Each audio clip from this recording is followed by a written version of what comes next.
camera was still recording when the search party found the shattered mountain bike 3 days later, its carbon fiber frame splintered and twisted as if a titan had seized it and wrung it like a damp cloth. In the final 90 seconds of battery life before the GoPro died, the small lens documented everything that transpired on that unbelievable afternoon. The frantic pedaling, evident in the violent jerking of the handlebars as Leo Vance battled to keep control at speeds no bike was ever meant to achieve on a winding forest path. The ragged, panicked breathing, captured by the microphone in short, desperate gasps over the piercing whine of the bike chain and the percussive roar of knobby tires crashing over stones and gnarled roots, and beneath it all, a synchronized cadence of footfalls that had no place in the known catalogue of the natural world. Leo Vance's helmet cam footage revealed 3 immense shapes flanking him through the dense Washington forest, their bodies held low to the ground in a running posture unsettlingly similar to a charging gorilla, except these beings were moving at a velocity that would humble an Olympic sprinter.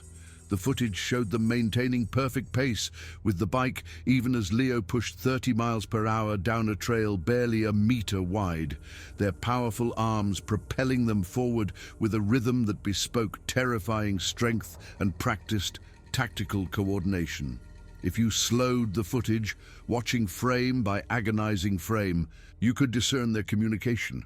Quick, subtle head movements, and a series of wet clicking sounds no known animal produces as they adjusted their formation, maintaining flawless spacing on either side of the trail and directly behind him.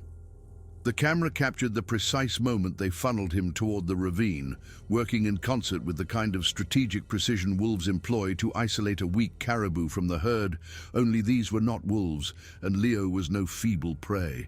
He was a skilled man on a high-performance machine, using every shred of his ability and strength to survive, and it was still not enough. The footage showed the figure on the left surging forward, forcing Leo to swerve right toward the trail's edge, where the ground fell away into nothingness. It showed the figure on the right, timing its move with chilling perfection, lunging forward at the exact instant Leo tried to correct his course, sealing off his escape. And it showed the third figure, the one behind, unleashing a final terrifying burst of speed that sent Leo hurtling over the edge in a state of pure, unadulterated panic. What the camera failed to record, because by then Leo was airborne, and the GoPro was capturing a dizzying blur of sky and tree branches, was what happened after he smashed through the decaying wooden guardrail at the precipice of Serpent's Canyon. It didn't show the 40-foot plunge into the creek below, or the way Leo's body tumbled through the air, his feet still partially clipped to the pedals of his bike. It didn't show the brutal impact with the water, the shocking cold, the disoriented moment when Leo, concussed and confused, couldn't determine which way was up, and was certain he would drown in a mountain stream. And most crucially, it didn't show why the creatures refrained from following him down to complete their hunt, even though the ravine wall was easily scalable and Leo was as helpless as an infant in the freezing water. The authorities would later dismiss the footage as a fabrication, an elaborate hoax, likely involving friends in ape costumes and sophisticated video editing. They claimed the shapes were merely shadows cast by the dense forest canopy, lens flares from the cheap action camera Leo had purchased online, visual noise that his traumatized mind had misinterpreted as monsters. They concluded that Leo had simply lost control on a notoriously treacherous section of trail, crashed spectacularly, and then concocted a fantastical story to rationalize his own error. The human mind does that, they explained with detached, professional sympathy. When faced with severe trauma, our brains create narratives to impose order on chaos, to give meaning to random accidents. Leo had imagined the creatures because imagining them was less painful than accepting that his own carelessness had nearly cost him his life. But Leo knew the truth. He had been there. He had seen their eyes in those final seconds before he went over the edge. 3 sets of yellow gold orbs that seemed to emanate their own internal light, eyes that tracked his every move with an intelligence that was both undeniable and utterly terrifying. He had smelled their stench, a miasma of decay and wildness, more foul than any roadkill he had ever encountered, worse than the time he'd found a dead elk in August that had been rotting for a week in the summer heat, worse than anything nature should be capable of producing. He had heard their guttural breathing, the wet clicking sounds they used to communicate, vocalizations that originated deep in their chests and emerged as something alien to any throat on earth. And he had felt, in those 90 seconds of pure distilled terror as they herded him toward the ravine, the unmistakable sensation of being hunted by something that understood precisely what it was doing. This was not the random aggression of a startled bear protecting its cubs, not the defensive charge of a surprised bull elk, but calculated, purposeful hunting. They had worked together to drive him into a position from which there was no escape but the fall. They had communicated, coordinated, and executed a plan, and then, for reasons that would forever haunt him, they had let him go.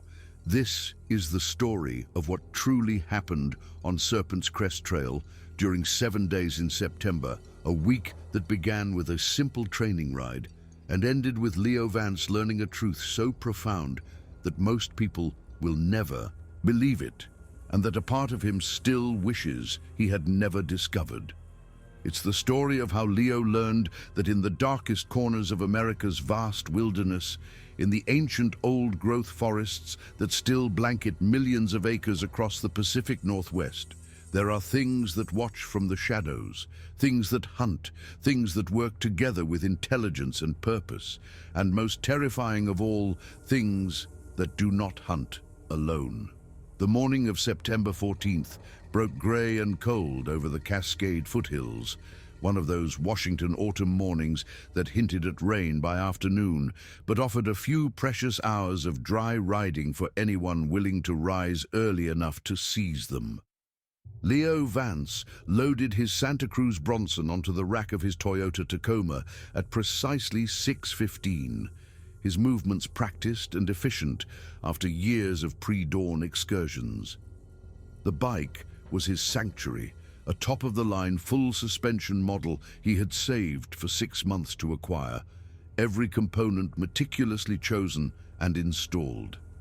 He'd upgraded the suspension to handle the brutal terrain of the Cascades, fitted wider tires for superior grip on the loose volcanic rock prevalent on so many trails, and even indulged in a high-end electronic shifting system that his colleagues at the machine shop deemed excessive for a recreational rider. At 32, Leo had been riding these mountains since he was in high school, long before he'd moved from his parents' home in Tacoma to take a job as a CNC machinist in Bellingham. He knew every switchback and rock garden, from the Mount Baker Wilderness down to the Columbia River Gorge, had ridden trails absent from any map, and had explored logging roads that hadn't seen vehicle traffic in decades. Most weekends, you could find him out here, his truck parked at some remote trailhead, disappearing into the mountains for 6, 8, or sometimes 12 hours at a time. He would ride until his legs turned to jelly and his water supply was exhausted, until the sun dipped behind the peaks and he was navigating by headlamp. And then he would drive home in a state of peaceful exhaustion and sleep, the profound sleep of the righteously tired. Leo worked 4 10-hour shifts, Tuesday through Friday, which afforded him long weekends to pursue his obsession with the mountains. It was good, steady work, paying well with full benefits, and it demanded just enough focus that Leo couldn't spend his shifts dwelling on the forest. His co-workers called him obsessive about his riding. His ex-girlfriend Sarah had used a less flattering term, calling it an addiction, a means of avoiding the complexities of real life and genuine relationships. That had been one of the many reasons she had left 2 years prior, taking with her half the furniture and most of Leo's inclination to re-enter the dating world. Leo preferred to see it as focus, The bike was his form of meditation, the only time his mind truly quieted and ceased its relentless cycle of worst-case scenarios and anxious spirals. The trails were his sanctuary, the place he felt closest to something larger than himself, though Leo couldn't have articulated what that something was.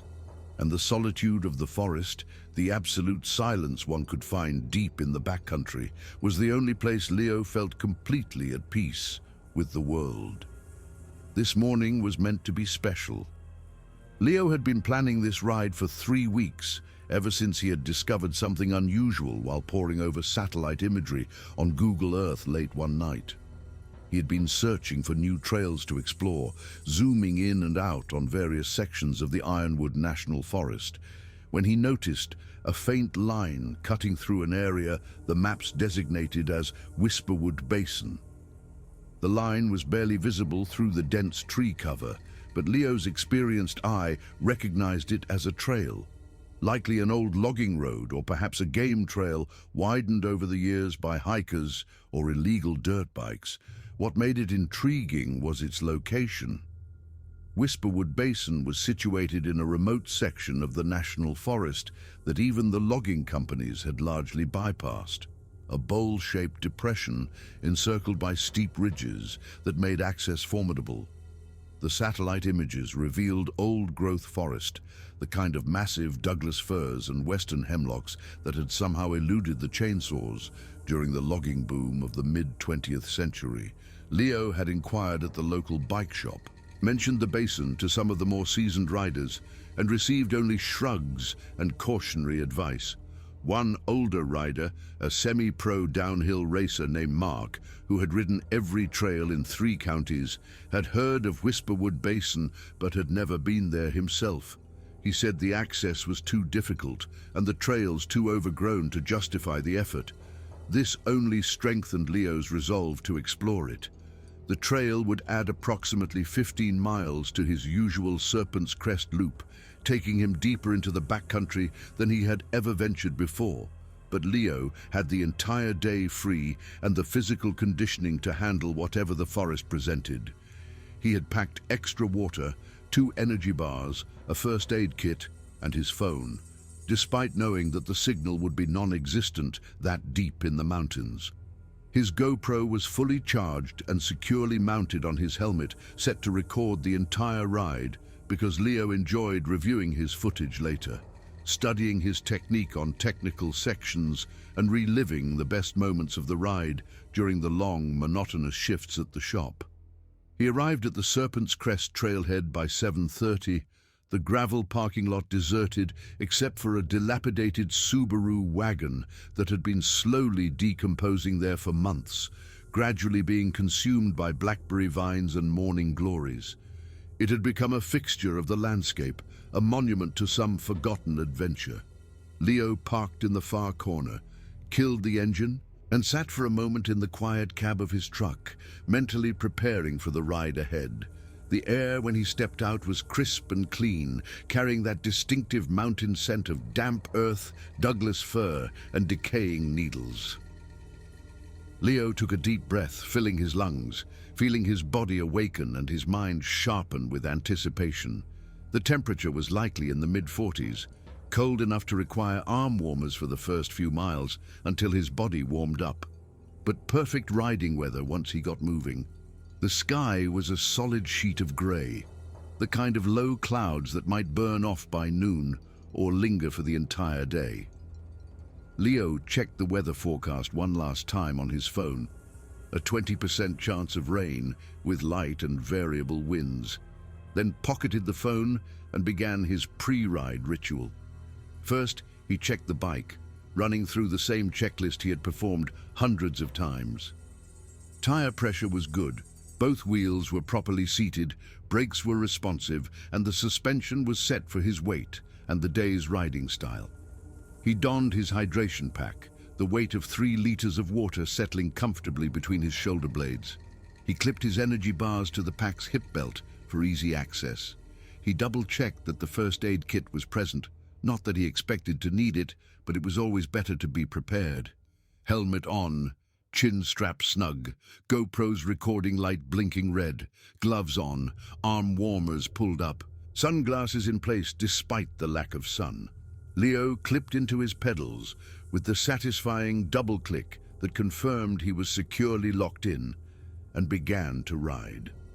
The trail started as a wide gravel path, climbing gently through second-growth forest that had been logged sometime in the 70s and had since regrown into a dense, uniform stand.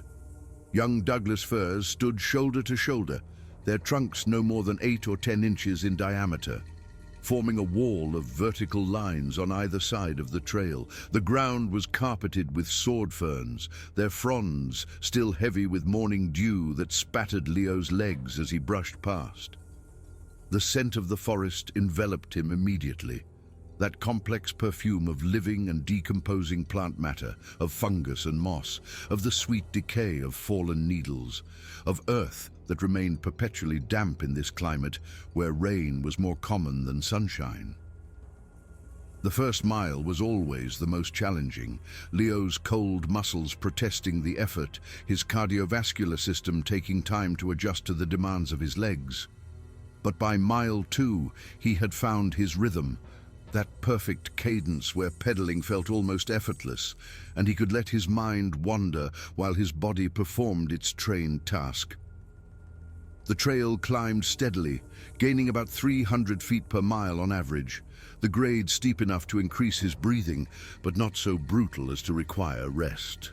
Leo settled into his climbing gear, spinning the pedals in easy circles, conserving energy for the long day ahead. As he climbed higher, the forest transformed. The second growth gave way to older, larger trees, massive Douglas firs mixed with western hemlock and the occasional colossal western red cedar, with bark so thick you could push your entire fist into its furrows.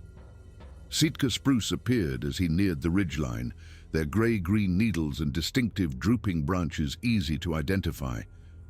The understory grew denser as well, sword ferns yielding to salal and Oregon grape, huckleberry bushes, and devil's club with its vicious spines that could pierce right through bike gloves if one wasn't careful. Visibility dropped to perhaps 20 or 30 feet on either side of the trail, the vegetation forming a dense green wall that severely limited sight lines. At mile 3, Leo heard the first signs of wildlife. A Steller's jay called from high in the canopy, its harsh, scratchy cry always sounding vaguely accusatory. Farther away, a crow answered with its deeper caw. Leo smiled, comforted by the sounds of the forest waking up around him. He had been riding in the mountains long enough to know that silence was often more unsettling than noise. When the birds stopped singing and the squirrels ceased their chattering, it usually indicated a predator was nearby. A cougar, perhaps, or a bear moving through its territory. But this morning, the forest was active and loud, which meant Leo was likely the most dangerous creature moving through these woods. By mile 5, Leo had settled into that meditative state he cherished most about riding, where his conscious mind could drift freely, while his body automatically handled the technical demands of the trail. His breathing had found its steady rhythm, his heart rate was comfortably in zone 3, and his legs felt strong and responsive. The GoPro continued its silent recording, capturing the trail unwinding before him, the blur of green vegetation on either side, and the occasional glimpse of grey sky through gaps in the canopy overhead.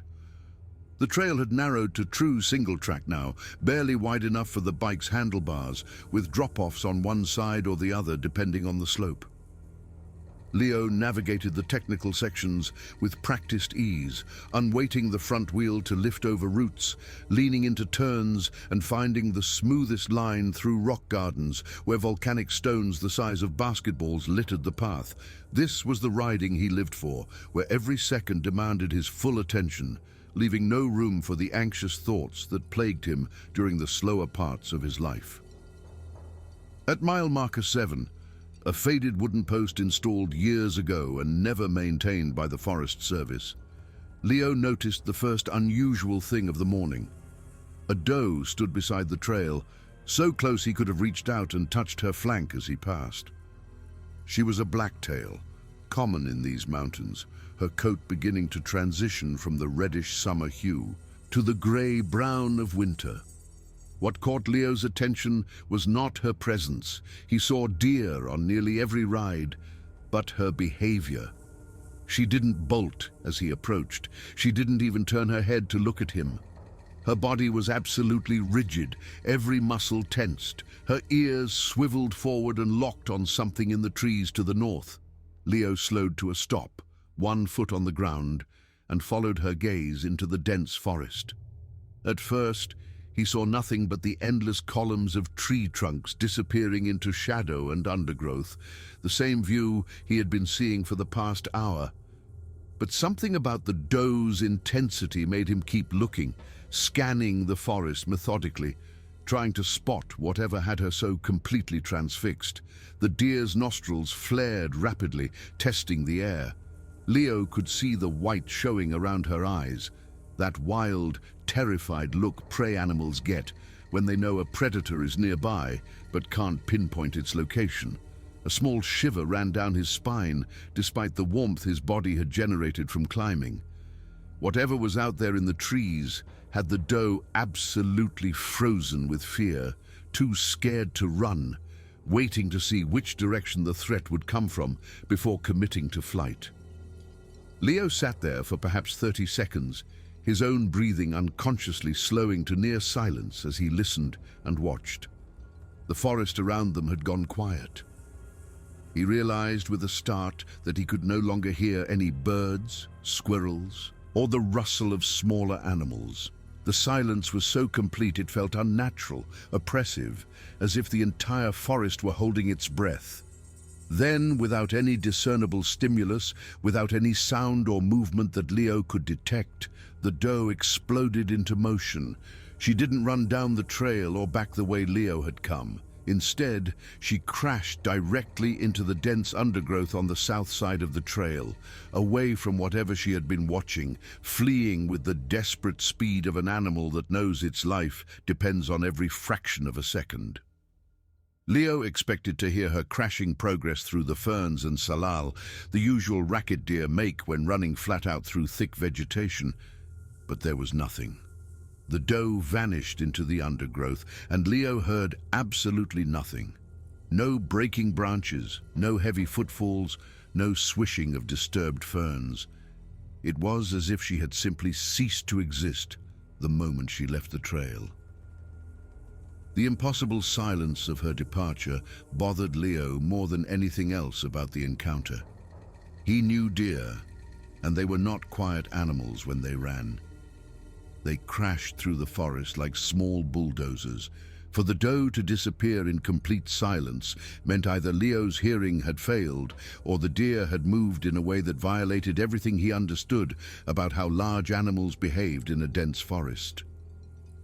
Leo sat there for another minute, listening to the oppressive silence, feeling a prickle of unease between his shoulder blades. That ancient prey instinct that lives in every human, the one that kept our ancestors alive when saber-toothed cats stalked the grasslands, was trying to tell him something. The rational part of his mind dismissed it. There was probably a bear nearby, and the doe had spotted it and run. Nothing unusual about that.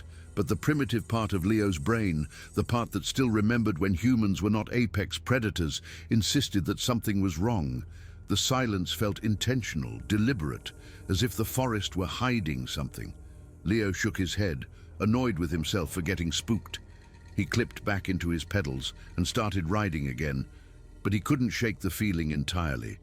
His earlier peace was gone, replaced by a low-level alertness that had his eyes scanning the forest more actively, his ears straining for sounds that didn't belong. The morning grew progressively darker as Leo continued climbing toward the ridge that would mark the junction with the trail into Whisperwood Basin. The cloud cover had thickened, transforming from high grey overcast to low, heavy clouds that seemed to press down on the mountain like a wet blanket. The temperature dropped noticeably, and the wind, which had been absent all morning, began to pick up, making the tall trees sway and creak overhead. The scattered light filtering through the canopy grew dimmer and more diffuse, turning the forest into a cathedral of grey and green shadows where depth perception became unreliable. At mile 9, Leo reached the junction. A weathered wooden sign marked the split, the wood so old and beaten that the original paint had long since flaked away. He could barely make out the carved letters: trail closed, hazardous conditions. The sign had obviously been there for decades, a remnant of a long-forgotten closure. Moss grew thick on its north-facing side. The trail into Whisperwood Basin veered left, descending sharply into a ravine. Where the main Serpent's Crest Trail was well maintained, this side trail looked barely passable. Fallen branches littered the path, and the tread was covered with a thick carpet of pine needles. Leo paused, taking a long pull from his hydration pack. He checked his phone. As expected, 0 bars. He was officially beyond the reach of civilization, relying entirely on his own skills. A familiar thrill ran through him. The trail into Whisperwood Basin descended at an aggressive angle. Within minutes of leaving the junction, Leo felt like he had entered a different world. The temperature dropped another 10 degrees. The vegetation changed dramatically, giving way to massive sword ferns that stood waist-high, creating a green tunnel. Devil's Club appeared in thick stands, its wicked spines a constant threat. The trees changed most dramatically of all. He was now riding through true old-growth forest. Douglas firs with trunks 8 feet in diameter rose on either side, their lowest branches 40 feet overhead. Western red cedars, even larger, grew in the wetter spots, their massive buttressed bases spreading wide. But what struck Leo most forcefully was the smell. The air in Whisperwood Basin had a different quality, heavier and damper, with a thick, musty odor of decay that seemed to rise from the forest floor itself. The light continued to fade as he descended deeper. The massive trees created a canopy so dense that it felt like permanent twilight. Shadows pooled in the low spots, deep and impenetrable, and Leo's eyes kept playing tricks on him, imagining movement that vanished when he looked directly at it. 20 minutes into Whisperwood Basin, Leo began to feel watched. It started subtly, a faint prickle between his shoulder blades, an instinctive awareness that he wasn't alone. The feeling persisted, growing stronger with each minute. It was that same sensation he'd felt in a dark parking lot late at night, that prey instinct warning him that eyes were tracking his movements from the darkness. He stopped several times, standing in the profound silence, listening, scanning the forest. Each time he saw nothing but the massive tree trunks and the dense undergrowth. But he couldn't shake the feeling. His rational mind offered explanations, but his body knew better. He found himself riding with constant tension, his eyes darting from side to side. Several times, he caught flickers of movement in his peripheral vision, dark shapes that seemed to shift position when he wasn't. Looking directly at them, each time he stopped to look, there was nothing there. At what Leo estimated was mile 12, he found the first track. He almost rode past it, but some unconscious recognition made him stop. He dismounted and walked back to where the trail crossed a small creek. In a patch of exposed mud on the far bank, there was a footprint. Leo knelt beside it, staring with growing confusion. At first glance, he thought it might be a bear track. It was certainly large enough, but as he looked closer, the shape was all wrong. It was more elongated, more plantigrade, with 5 toe impressions that looked disturbingly human-like. The heel was deeply impressed, indicating whatever made it walked on its heel like humans and great apes. Leo placed his hand next to the print for scale. The track was roughly 18 inches long and 7 or 8 inches wide. The individual toe impressions were enormous. What disturbed him most was the depth of the print. It was easily 3 inches deep, meaning whatever made it carried tremendous weight, at least 400 or 500 pounds, possibly more. His pulse began to accelerate. He pulled out his phone and took several photos. Then he noticed it wasn't alone. He could see other impressions in the mud along the creek bank. He counted at least 6 distinct tracks, all roughly the same size, all showing that same wrong shape. They followed the creek bank in a deliberate line, moving upstream into the heart of Whisperwood Basin. Leo stood slowly, his legs shaking. His mind raced through possibilities, each more unlikely than the last. He didn't want to acknowledge the one explanation that his hindbrain kept offering. He got back on his bike and started riding again, but his earlier peace was completely gone. The feeling of being watched had intensified to the point where it was almost unbearable. His heart pounded with anxiety. The trail leveled out, following the creek deeper into the basin. The water ran dark and silent, completely lifeless. No fish, no insects. It was as silent and dead as the surrounding forest. The second track appeared a quarter-mile later, this one crossing the trail itself. It was even clearer than the first, pressed deep into the soft earth. Leo could see incredible detail, dermal ridges in the toe pads, the way the toes had gripped the mud. It looked exactly like a giant human footprint. Then he started noticing them everywhere. The trail was littered with tracks, some fresh, others older.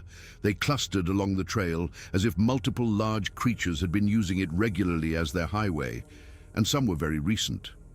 Derek checked his watch. It was already 10:45. He had been riding for over 3 hours and still had at least 10 or 15 miles to go. The thought of spending several more hours in this place, surrounded by these tracks, and the oppressive feeling of being watched made his stomach clench. He was tempted to turn back, but the thought of riding back through the basin, knowing he was being stalked, was somehow worse. He decided to push forward as fast as possible. He dug out his handlebar light and switched it on, the LED beam cutting through the twilight. The light helped with visibility, but made the surrounding darkness feel even more oppressive. That's when he heard the first sound that confirmed his suspicion. It came from his left, maybe 50 yards into the forest, a heavy, sharp impact, like a baseball bat swung full force against a tree. It was too loud and solid to be a falling branch. This was a single, massive, purposeful impact. Leo froze, listening. The sound echoed, and then faded into that oppressive silence. A minute passed. His legs began to shake. He told himself it was a coincidence, a falling branch, but his body knew better. His heart hammered against his ribs. He started pedaling again, faster now, desperate to put distance between himself and whatever had made that sound. Behind him, another impact echoed through the trees, then another, this one noticeably closer. His blood went cold. The sounds were deliberate, spaced evenly, as if something was methodically striking trees as it moved through the forest following him. He realized with dawning horror that it might be a way of coordinating with others. The thought that there might be more than one of them made his vision narrow with fear. He pushed harder on the pedals, nearly losing control on the technical terrain. The trail crested a rise onto a narrow ridge, flanked by massive trees that formed a tunnel overhead. The smell here was stronger, that thick, musty odor of decay, mixed with something foul and organic. It was a wild animal smell, but concentrated to a nauseating degree. It was the reek of a predator mixed with the stench of old meat. His eyes watered, and he breathed through his mouth. Movement caught his eye, a shadow detaching itself from the base of a massive cedar about 30 yards ahead. Leo slammed on his brakes, nearly going over the handlebars. The shadow was gone as quickly as it had appeared, melting back into the darkness. But he had seen enough. Something significantly larger than a man, easily 7 or 8 feet tall, moving in a crouch covered in dark, shaggy hair. It disappeared with a speed and grace that seemed impossible for its size. His hands shook. His breathing came in short, gasping pants. He knew what he had seen. More importantly, he knew what he had felt. An intelligence looking back at him, an awareness that was neither human nor animal. He stood frozen for 20 seconds, every muscle locked with indecision. Turn back or push forward and hope to outrun it? The decision was made for him. From behind, back down the trail, came a sound he would remember for the rest of his life. It started as a low subsonic rumble that he felt in his chest, then rose in pitch and volume to a howl that was neither human nor animal. It was a sound of pure animal rage mixed with intelligent communication, a deliberate transmission of information. It conveyed territory, warning, and aggression, and Leo understood that he had trespassed. His paralysis broke. He scrambled onto his bike and started pedaling frantically. The trail descended sharply, and he let gravity take over, his bike picking up speed to dangerous levels. Tree trunks blurred past. Rocks and roots jarred his body. He didn't care. He needed to escape. At 2 o'clock in the afternoon, after nearly 6.5 hours of riding, Leo burst out of Whisperwood Basin onto a section of trail that looked blessedly familiar. He recognized a distinctive mushroom-shaped rock formation and knew he was only about 3 miles from the main Serpent's Crest loop. Relief flooded through him so powerfully it almost made him dizzy. He had made it through. The worst was over. He slowed his frantic pace, his body aching, his water nearly gone. He reached for an energy bar, thinking he'd rest for a moment before the final push back to the parking lot. That's when he heard something that transformed his relief into ice-cold terror. From 3 different directions came answering calls to the howl he'd heard back in the basin, one from the north, up ahead on the trail, one from the south, off to his left, and one from directly ahead, maybe a 1/4 mile up the trail, right where he needed to go. They were coordinated. He understood, with absolute certainty, that the creatures were talking to each other, sharing information about his position.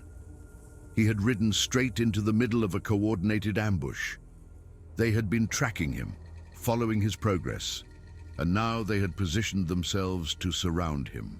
His mind raced through his options. The trail ahead was blocked. Backtracking meant returning to the basin where at least one was waiting. Leaving the trail was nearly impossible on a bike. The decision was made for him. From ahead on the trail came the sound of something large moving through the forest, no longer trying to be quiet. Heavy footfalls thudded against the earth, branches snapped. Whatever it was coming down the trail toward him, and it was coming fast. Leo spun his bike around and started riding back toward the basin, his brain screaming that this was the wrong choice. Before he'd gone 20 yards, another shape appeared on the trail ahead, a massive silhouette materializing from the shadows. He slammed on his brakes, his rear tire skidding sideways. The creature was enormous, easily 7 feet tall, down on all fours in a knuckle-walking posture. Its body was covered in dark, shaggy hair, its head turned toward him, and even from 50 yards away, Leo could see its eyes.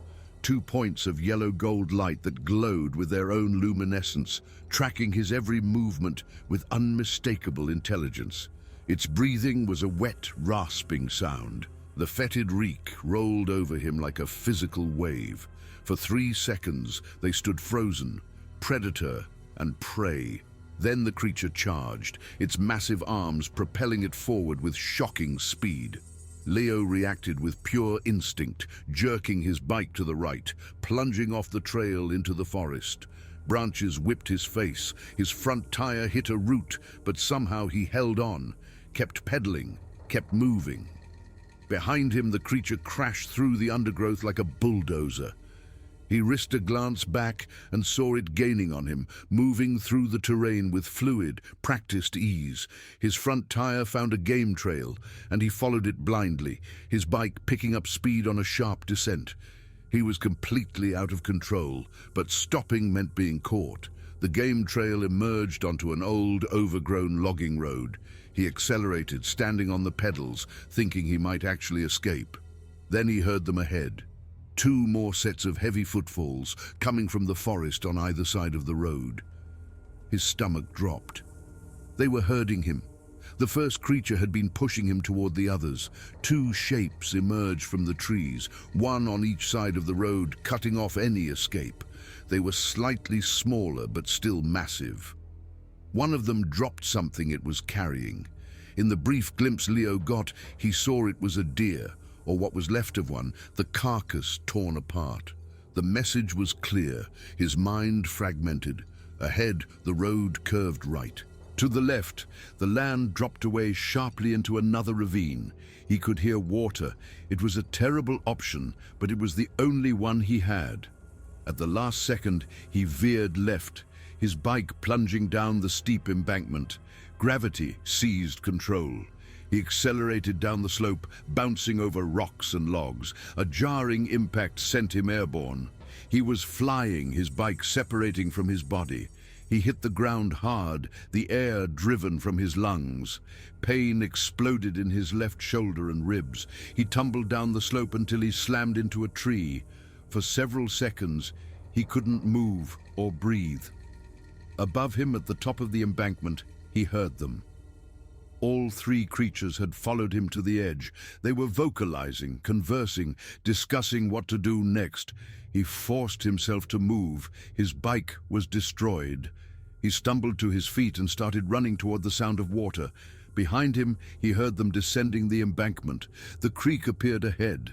He splashed into it without hesitation, running downstream, hoping the water would mask his scent. His breath came in painful gasps. His vision tunneled. That's when he realized where he was. The creek was flowing towards Serpent's Canyon, a section of the forest with dramatic cliff faces.